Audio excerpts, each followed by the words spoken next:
Baik, Assalamualaikum warahmatullahi wabarakatuh. Alhamdulillah, kita bersyukur kepada Allah. Salawat dan salam kita curahkan kepada sang proklamator umat Nabi Muhammad sallallahu alaihi wasallam. Allahumma salli ala sayyidina Muhammad wa ala alihi sayyidina Muhammad. Baik, kami dari kelompok 5 jurusan Ahwal Al-Syakhsiyah semester 3 lokal A akan menjelaskan materi mata kuliah kita pada pagi hari ini, yaitu mata kuliah hukum pidana. Yang mana ini merupakan tugas kami kelompok 5 membuat makalah yang berjudulkan Interpretasi Hukum Pidana. Yang mana kami ini atau penyusunnya adalah saya pribadi, yaitu Edo Irawan, dan selanjutnya rekan saya adalah Hesti Syafri Rahmi. Dengan dosen pengampu kita Bapak Dosen Ridho Oktoviama Amran SH MH. Baik, pertama kali kita akan membahas yaitu urgensi interpretasi. Interpretasi itu sama dengan penafsiran hukum, yang mana menentukan arti atau makna suatu teks atau bunyi suatu pasal berdasar pada kaitannya. Hukum harus ditegakkan di tengah-tengah masyarakat. Dalam upaya penegakan hukum itu, hakim sebagai penegak hukum akan dihadapkan pada berbagai kaidah, baik yang tertulis maupun tidak tertulis. Hukum yang dikodifikasikan umumnya bersifat statis.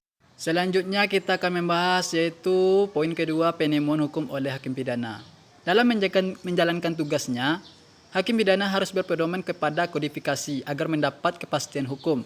Dalam hal ini, Indonesia menggunakan aliran res finding, berarti hakim memutuskan perkara berpegang pada undang-undang dan hukum lainnya yang berlaku di dalam masyarakat secara Gebondenfreiheit atau kebebasan yang terikat, dan Vrijgebondenheid atau keterkaitan yang bebas. Tindakan hakim tersebut dilindungi pasal 20 AB yang menyatakan bahwasannya hakim harus mengadili berdasarkan undang-undang, dan pasal 22 AB mengatakan hakim tidak boleh menolak mengadili perkara yang diajukan kepadanya dengan alasan undang-undangnya tidak lengkap. Selanjutnya kita membahas yaitu poin ketiga adalah jenis-jenis interpretasi kelas.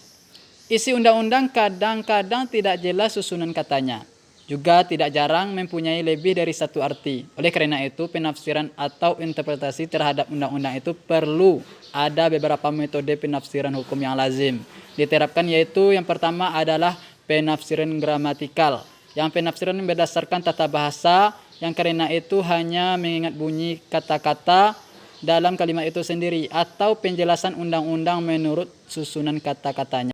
Yang kedua adalah penafsiran secara historis atau sejarah, adalah meneliti sejarah dari undang-undang yang bersangkutan. Dengan demikian hakim mengetahui maksud pembuatannya.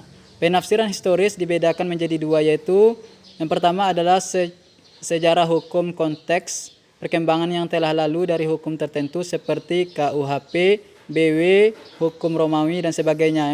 Yang kedua adalah sejarah undang-undang, yaitu penelitian terhadap pembentukan undang-undang tersebut, seperti ketentuan denda dalam KUHP pidana sekarang dikali 15, mendekati harga-harga pada waktu KUHP pidana itu dibentuk. Dan yang ketiga adalah penafsiran secara sistematis, yaitu cara mempelajari sistem dan rumusan undang-undang.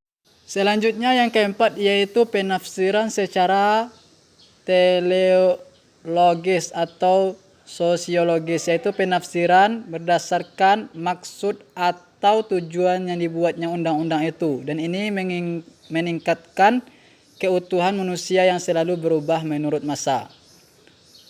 Yang kelima adalah penafsiran secara autentik atau sahih dan resmi, yaitu membersihkan penafsiran yang pasti sebagaimana yang telah ditetapkan atau ditentukan oleh undang-undang itu sendiri. Dan yang selanjutnya yang keenam adalah penafsiran secara ekstensis atau luas, yaitu menafsirkan berdasarkan luasnya arti kata dalam peraturan itu, sehingga suatu peristiwa dapat dimasukkannya seperti aliran listrik dapat dimasukkan ke dalam kata benda. Dan yang selanjutnya yaitu yang ketujuh adalah penafsiran secara analogi. Sesungguhnya hal ini sudah tidak masuk interpretasi, karena analogi sama dengan kias, yaitu oknum ibarat dengan kata-kata tersebut sesuai dengan asas hukumnya.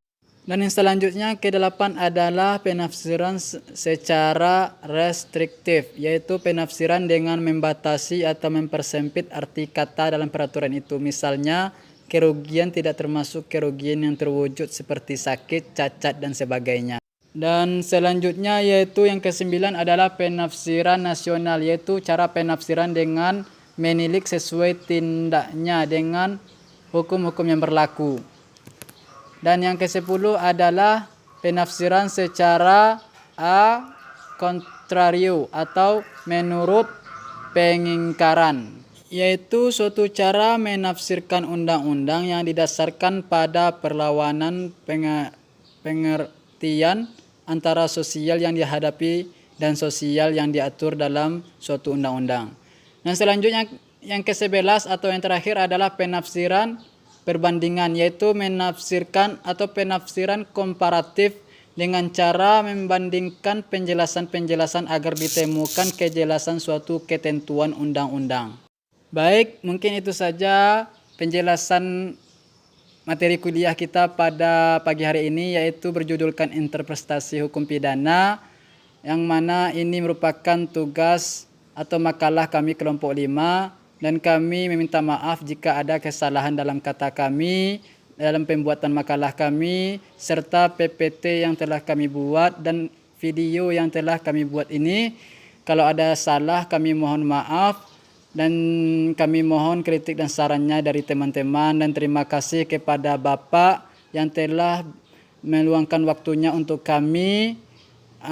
Dan semoga setiap langkah beliau Allah memberi ridho dan rahmatnya, dan semoga ilmu yang kita dapatkan bermanfaat bagi diri kita, keluarga kita, nusa dan bangsa, dan mendapatkan sampai kepada ridho Sang Ilahi Rabbi, yaitu Allah Subhanahu wa Ta'ala. Wassalamualaikum warahmatullahi wabarakatuh.